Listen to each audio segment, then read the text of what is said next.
Welcome to Season 2 of the Biz Show, sponsored by InvestQuire. And now, your hosts, Barry and Lisa. Good morning, Lisa. How are you today? Oh, hi, Barry. I'm doing well. Thank you for asking. Good morning. And how are you? I am good. It is still morning, isn't it? Welcome to I, all of our listeners. yeah, welcome to February, the month of February. February And and episode 22 of season 2 of the Biz Show. 222. Those are my numbers. I love Oh, it. well, wait, I thought we were eights. Oh, well, that's you and I are eights. BB is like an eight, double eight. There you go. We 88. like our numerology, don't we? Yes, we do. So that Sometimes just you have happens to to be our, in, our favorite numbers. yeah, you have to be into that stuff too when you're working in your own business. You want to be conscientious of your numbers, right? We drill that home on many episodes, Barry. We do. You know, so Mm-hmm. so this episode is really about the psychology of the sell, right? And specifically how to get customers to say yes, why they buy, and why you sell, right? And Yes, and this is the whole psychology behind it, not necessarily how to do it, but just to open up your minds and get you to understand why people say yes, and maybe some triggers when they say no, of things that you can talk about to discuss to maybe have them change their mind to say yes.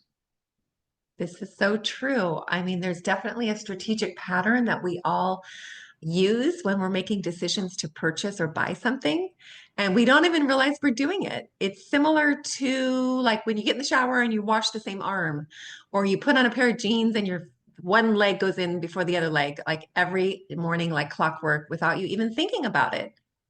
Things that we do that we don't even know we're doing, it's kind of built into our subconscious mind. And so for a successful salesperson, you really want to be able to identify those triggers that you see in your client so that you could tap into that and speak to that, speak to the way that they operate, the things that they are feeling or thinking, or whatever their points that you want to speak to make it a successful transaction for you and to really identify the needs of your customer. You're right. And you are the salesperson, right? I'm not that good of a salesperson, but you are a superstar when it comes to that. So, you You know, know, but what we want to talk about today and kind of things we'll cover is why they buy, right? The psychology triggers behind that. And then really here's where I come in, and mine is storytelling, right? I always say, oh, let me tell you a story, right? oh Uh, yeah.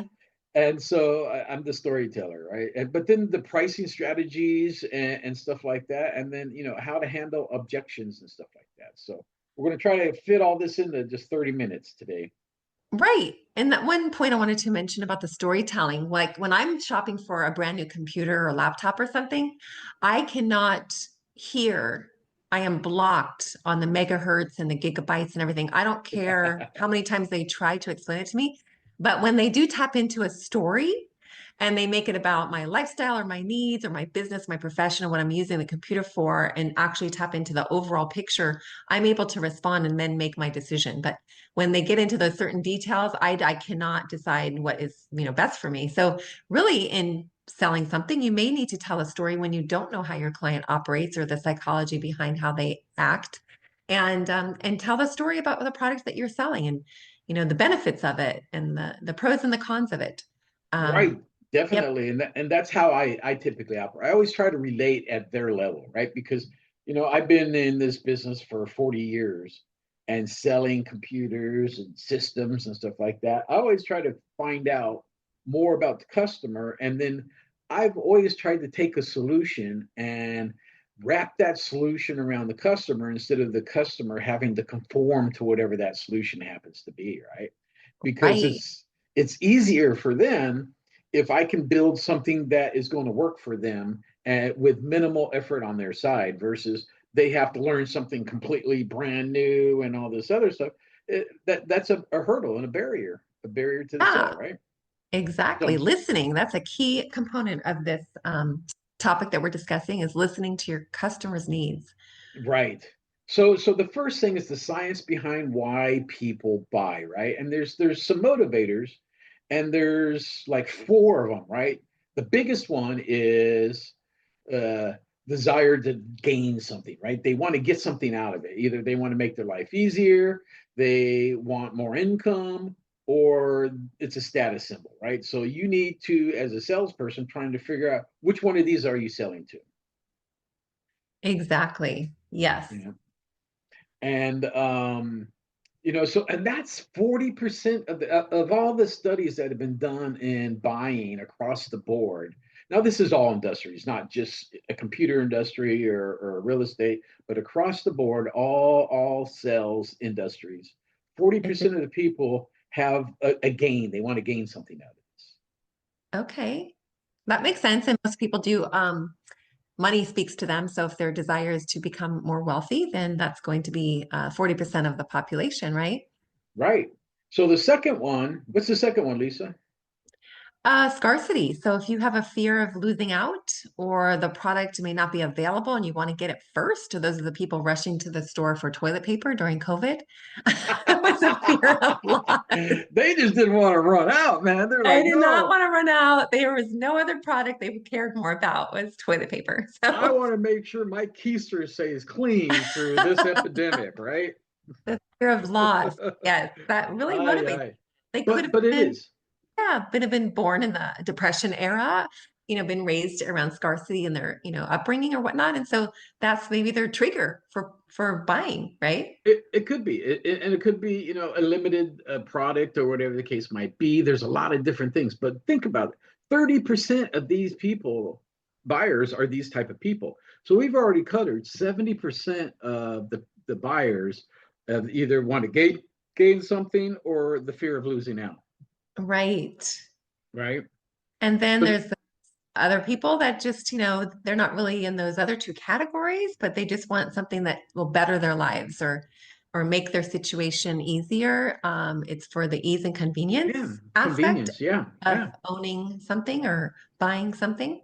yep, exactly. So And then lastly, they like you, right? They trust you have credibility or the product has credibility. And so, yeah, they're just going to go ahead and buy from you. that could be an emotional tie. Like they actually like you. They Yeah, want to be more like you, and you have the product and you're exempling it or representing it very well. And they're like, oh, I want one too, right? right, exactly. And 10% of that, 20% is the ease and convenience. And then 10% of the buyers are they like you, right? So 90% of the buyers aren't going to like you. Oh my gosh, that's funny. They According don't to really care. these, They could care less about you. right. They're just interested, what's in it for me? Or what am I The getting out of this? desire for gain, exactly. Well, You hopefully know, you set an example so that you could keep that relationship beyond the sale. yeah, exactly. An example of this, right, is Amazon, right? So they had looked at, the barriers to getting people to purchase and stuff like that. And so what did they implement? They implemented the one-click buy, right? If you have an account set up and all your cards in there and stuff like that, you like the product, you can just click, boom, you bought it. You don't have to go through all these steps, enter your name, address, phone number, your credit card I number, all that stuff. know, because that So gives you time to think about it. yeah, Actually, true. yeah. So they've gotten rid of all these different steps and basically one click buy, poof, you're out. It's so easy. It's too easy. That's why when you drive through a neighborhood, you'll see Amazon packages on every doorstep. We have them on ours all the time. I It's know. it's it's really convenient. It could be an addiction, to be quite honest. But that's a Yes, whole nother topic. yeah, definitely so. So we Well, so talked then, about triggers earlier that boost your sales, right? And how to tap into those in your marketing. right, right. So next is the psychological triggers, right? Mm. And how what boosts those cells, so on and so forth. So what's the first one here? So reciprocity, you're giving value, right? You're giving information before they even ask. You're giving something before they buy, right? Yeah, exactly. So Both. it might be a free sample, a trial, or an additional content that you offer them prior to them to even purchasing. I'm sure there's a stat on how many people do get motivated by something for free. So a lot of marketing you'll see will say free, buy one, get one free on the grocery store Yeah, shelving. yeah, You'll get a free sample like put in your hand when you're walking through a Macy's of a of a fragrance or some sort of cosmetic product, right? You're getting free stuff to draw you in. Well, perfect example is Costco, right? They Oh my hand out the gosh. free samples of all the food. I get frustrated because when I see the little stands on the corners of the free samples, and there's like Yes. 25 people right there all waiting to get their free sample, and I'm trying You're, just trying to yeah. do my shopping, and I have to maneuver around. I'm like, get out of the way, damn it! Don't block the aisle, please. Yeah, those are the people with nothing in their carts because they're actually just going to Costco for lunch. For a free lunch. There you go. I'm getting lunch at where you gonna have lunch? Oh, I'm having lunch at Costco. I'm Oh, you going to going to the Costco. food court? No, I'm just gonna do all the samples. Yeah, exactly. Oh my Aye, God. aye, aye. But that does boost sales by about 30% for them. Oh yeah, now you're tapping into people's stomachs and taste buds. Right, right. So Five the next senses. one, yeah, yeah. So the next one is social proof, right? And basically people following the crowd, right? So, oh, if a whole bunch of people bought this, it must be good, so I better buy it too. I know that is such a subconscious action. Like, oh, I want to fit in. I want to have what everyone has. Yeah, social acceptance. Yep. Must be Keeping up great that other people are using it, right? keeping up with the Joneses, right? Is the old saying that we used to use back in the day, your neighbor buys it, now you got to have it. Yes. If our neighbor bought a new car, then we would buy a new car. Right. Yes. So the next one is the scarcity that we talked about already and the urgency, right? So the fear of missing out, right? FOMO. That sounds Right. bad. I know. There's another word that's mofo, I think. I don't Yeah. know. So FOMO, right? The fear of Yeah. missing out, right? So limited time offers, low Right. sales inventory, things like that, right? And Yes. and companies use that to their advantage, right? Oh, limited time offer, or inventories are low, buy now. Right. Or floor sample, you get an extra discount. Yes. Yep. So that's another thing. And then another psychological trigger is an expert, right? Become an expert in your field, right? And then people, you want to show your credentials, you want to have endorsements, and show that you know what you're talking about, right? Oh, yes. Definitely a necessity. Absolutely. Because you want to be a reliable source. I always think about the toothpaste commercials. 4 out of 5 dentists say, buy this toothpaste. Right. Oh, yeah. That's a good example. Yeah.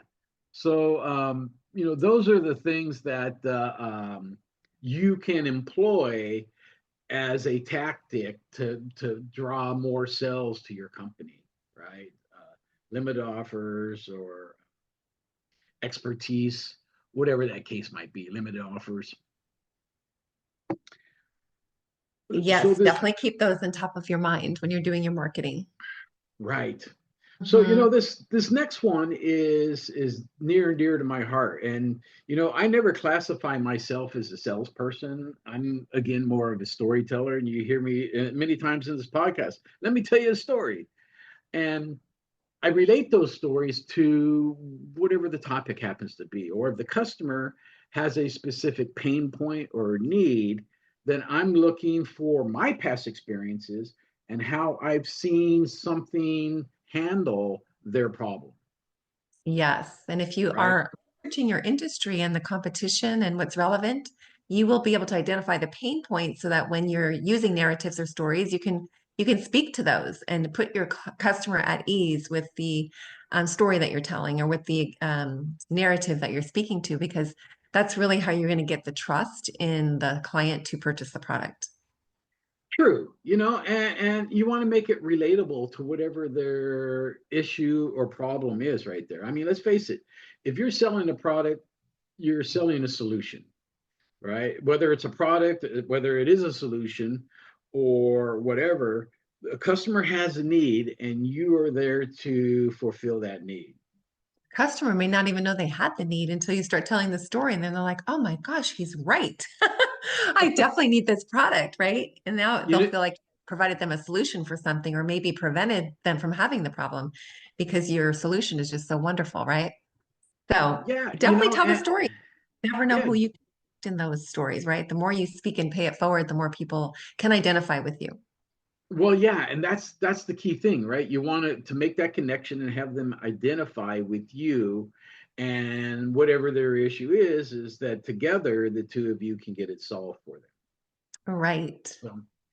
So, and the story could be who knows what, right? That, oh, maybe you're working and you're working so hard and you just don't have time to get anything done. And maybe there's some software like a CRM package, right? That we can come in and install for you, and it can handle a lot of the day-to-day tasks where you don't have to, and you can start focusing better on your customers and spending more time with your customers instead of, fulfilling orders.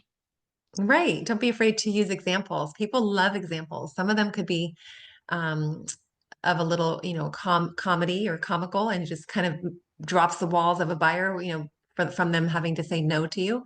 So yeah, definitely use examples and stories and connect with your client. Yes, definitely. The connection is the key thing, right? And then Oh, so leads go into ahead. this next one, Barry. And what is it? Go for it. I love it. It's like charming them, right? You're going to charm them like, oh, wow, I'm getting this for a deal. If it's like 999,999. Yeah, well, so right. So and so what we're talking about pricing strategies now, right? And so the pricing strategy is there's a psychology on if you're selling something for $10, $10 is $10. However, if you're selling something for $10.99, it's only a Yep. penny less, but people see $9. And like, oh, it's a buck less. It's not a Yeah, buck less, it's a penny less. it's like a deal. I know. Yeah, Yeah, so exactly. so that is um There's also some cultures that are really about numerology, like we started out on this podcast. And, they like the number eights or fours because they have a spiritual or cultural meaning. And so you'll see some charm pricing when the product is serving a certain cultural community, right? So you may right. see eight in the Asian culture or Chinese cultures. Yeah, so I think that there's a lot to that, the psychology of numbers. Well, a while ago, a long while ago, when I was teaching and teaching Business 101, there was a whole class on pricing structure. And we Mm, spent a week just on the pricing structure. I mean, we're talking, a good 20 hours worth of pricing structure that would be fun. and the psychology of the numbers, right? So nines are really good, and seven odd numbers are really good. You don't even numbers are difficult for people to kind of do the math and stuff like that. But if you do like 950 or 949 would be really good, right? That'd be great. Or 999, Right. 979, right? Those are things people kind of drop off after the decimal point, Yeah. right? So those are things to really to you can use to your advantage if you so choose. Yeah, you could But definitely go dive deep on that one for sure. right, the next one is an anchor, right? And the anchor is basically here's the price. Normally this is $29.99. However, we're going to sell it to you today for $24.99 or $21.99, whatever, right? So now they think they're getting a bargain, getting a Yeah, deal. car dealerships are notorious for that, right? They have the big no sticker and a big slash through the old price, and oh, you're getting a really good deal today, but it's only for today. Yeah, it's not, but you're right, it is. And this is something that, and we do this here at InvestQuire, bundling, right? So to take a couple different pieces of our services and bundle them all together with a one type price. Right. And this is really more towards um, they need a suite of services to get something done, right? And so it has a perceived value if you add in a couple different things than just one thing only. Right. You could actually create your pricing structure to be what you want it to be just by saying, well, you're getting 10 for this price, but if you do, buy one at a time, then you have to pay this, but you're actually still achieving the pricing margin that you want to as a business owner. So it's very psychological. Absolutely. You know, Makes it and you and they're you getting just a free product. exactly, and you just keyed in on a key word that we haven't really used in this topic yet, or this podcast, margin, right?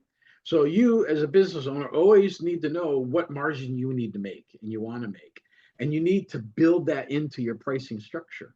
Hmm. And see how you can achieve it. There's many creative ways that we're mentioning, right now.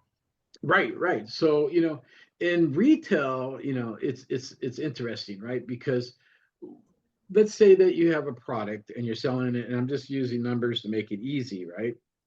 You're going to sell a product for $10, right? I shouldn't say you're going to buy a product for $10, right? And you want to make a 25% margin on that, then you really need to sell that product for more like 15, 16, $17, right? Than just 12.50 Mhm. because of the overhead involved, storing it on the shelves, doing whatever marketing you got to do to it. So you got to take all that into consideration. And the rule of thumb, again, in business 101 is if you're selling that product for $10, you're selling it for, or buying it for $10, you're selling it for $25. That's your true 1.25, right? Because the one is you're purchasing the product back, right? Because you bought it for $10 and it's going to cost you $10 to give it to them. So you Right. want to get that back. And so now you want to do the 0.25, everything else ties into it. It's $25. And people really don't understand that math. But there is a very strategic math involved in the pricing structure. And I have a model, a spreadsheet model somewhere that spells all that out. And if I find it, I'll put it up online for people. Yeah, that'd be great. And it may vary per industry, but it's a rule of thumb, right, Barry? Yeah, it's just a rule of thumb, absolutely. Yeah. Um, but for the companies who survive and thrive, they use that model. Think about it. And again, you use the cars. So, how much does it take them to make a car? And let's just say, what do you All drive? You about drive, margins when you talk to car dealerships, right? yeah, Yeah, yeah. And they're then all about the margin. you get the manufacturer suggested retail. But the car, let's say you got a $50,000 car, right? That you bought. It probably they probably can make that car for about 17 to 19, maybe $20,000. But yet Hmm. they're selling it for 50,000, Yeah. right? That's the suggested retail price. And then, the dealer might mark it down a grand or two. There's still a lot of money being made on that thing, right? But again, it shows the math involved in that, and they're charging 1.5 times whatever that product is. So if it's $20,000, they're selling it for $50,000 because they're getting the 20 plus another half back. Right. So, but there's a lot of things that people could Google on this and understand the math too. So. And then the last one, and I don't really like it because it's the hook bait and switch or whatever, right? You advertise one price, but it turns out to be another price, right? The decoy It pricing. really confuses the consumer. When you try to dissect, what is the real price? It makes you kind of lose trust in the vendor, in the company, because Yeah. you're like, "Okay, what is really the real price?"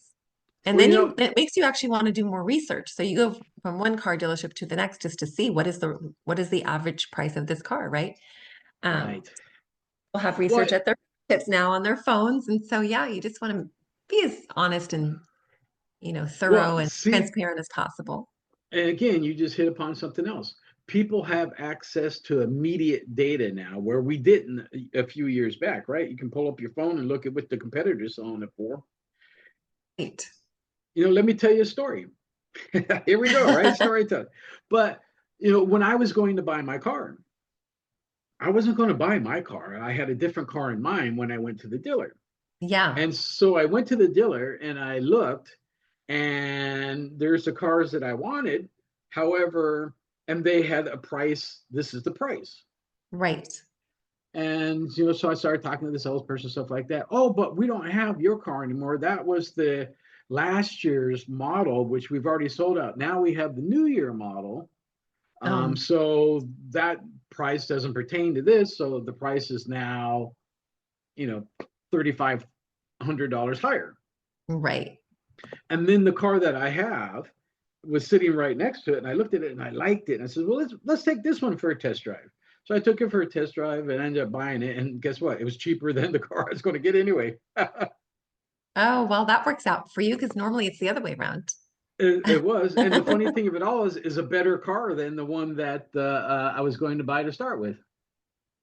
Aw, So it worked out good for me. you were lucky. You were one of the lucky ones. Right. So a good example of this too, again, is Starbucks, right? Their pricing, right? They got, the talls, the grande, and the ventes, and they want the people to really buy the grande, the middle price, but they'll give you, a smaller price, and they'll give you or a smaller size and an X large size, and then but those pricing structures don't really make sense. Where the grande, the middle one, which is the one where they make the most money. So I operate from scarcity when it comes to coffee, and I always get a venti. My trigger, my pain point is not having enough coffee, so I will pay the extra for a venti. I'm gonna throw a plug out here, and I know, we don't normally plug things, but What's that? I make my own coffee at home, right? So I typically don't go to Starbucks or Pete's or wherever to buy Tomorrow, coffee. you can get a free coffee because no matter who wins the Super Bowl, Starbucks is giving away a free, I think it's a tall or grande coffee tomorrow to anyone and everyone. Oh, okay, works for me. You want to splurge? But I make coffee at home, and we've gone through a couple different brands of coffee. And at Costco, we saw this Jose's coffee. It's a really good coffee. I'm impressed with it. Yeah. That's what I'm drinking right now. Oh, so you're plugging Jose, are you? Uh, all right, Lisa, watch Okay. it. We went back to Costco, everyone. We're back in Costco shopping for coffee, and the brand was Jose's, which I've never heard of. I usually try to get an organic coffee if I'm going to brew my own coffee at home. Yeah. Well, Or I like let's. Lavazza, which is an Italian coffee, because I'm an Italian. Anyway, Oh, Lavazza is so good. Yummy. yummy. Anyway, we were coffee lovers over here, obviously. We are, and let's we got a little bit of time left. We need to wrap up, but let's talk about how do you handle the objections and stuff like that, right? Hopefully, There's you know how to handle them. That would make you a good salesperson, right? So how do we handle right. them like a pro? Well, let's talk about what they are, right? And handling each one is kind of different, right? You don't really know. Um, The it's key really is hard to for overcome us. them. Well, it is. So the first one people hear a lot of is too expensive, right? So how are you going to combat that, right? You're going to have to kind of Explain talk to the about, value. right, talk about the value and what is the return on investment, right? If you spending $10 for this product, what are you going to get back out of it, right? Maybe tap into inflation or what the economic statistics are going to show for the price going up later. You might miss out. You might miss Right. out good value right now. Right. Well, and that leads to the next one, right? So I don't really need this product right now. And that's where you want to use probably the FOMO tactic, right? The Yes. fear, the fear of missing out, or the urgency of those, right? So, uh, you know, Our and I can't, secret. yeah, I really can't stress this enough. Yeah. You need to study these prior to having the conversation with the customer, right? You need to know that Yeah, way you have you could factual it can data. roll right. Yeah, factual data, and it rolls right off your tongue when you're talking to the customer, right? Right. You don't have that awkward pause in between they say something. Now you got to sit there and think about it and go, what am I going to Especially when say? you have a chart or a graph or some sort of material to hand out that backs up your Right. reasoning. So it shows you have credibility and it Yeah. reinforces the trust factor. Right.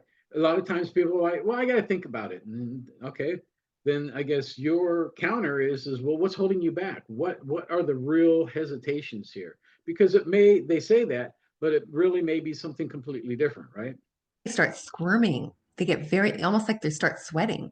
Because now they know they got to get more real and personable with you and maybe shed some light on what is holding them back, right? Right. And then lastly, well, I've never heard of you or your company, right? Well, that's where you need to have the testimonials and, Oh, let's go have perhaps a cup of coffee. Let's go sit down and talk. there you go. You're right.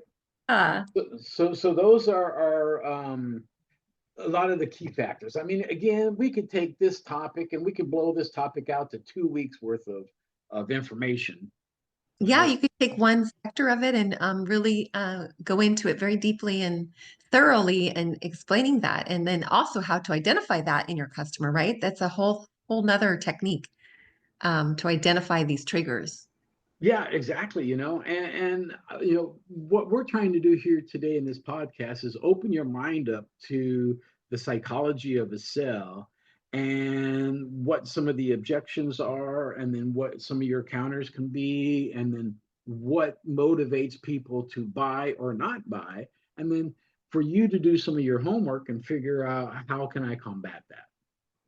Yes, so hopefully this information heightened your awareness around selling. And maybe tomorrow when you go to work, you'll be able to tap into some of these ideas and concepts. So you'll be able to communicate better with your clientele.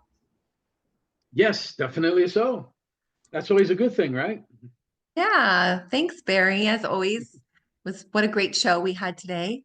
Well, thank you, Lisa. I mean, it's a team effort here, right? Yeah, and if you guys need anything, feel free to reach out. We have Yes, Facebook, the Biz Show. Biz Show on Facebook, and we also want you to subscribe. So when you're listening to our podcast, please hit subscribe so we can have an increasing number of people that are listening in our audience.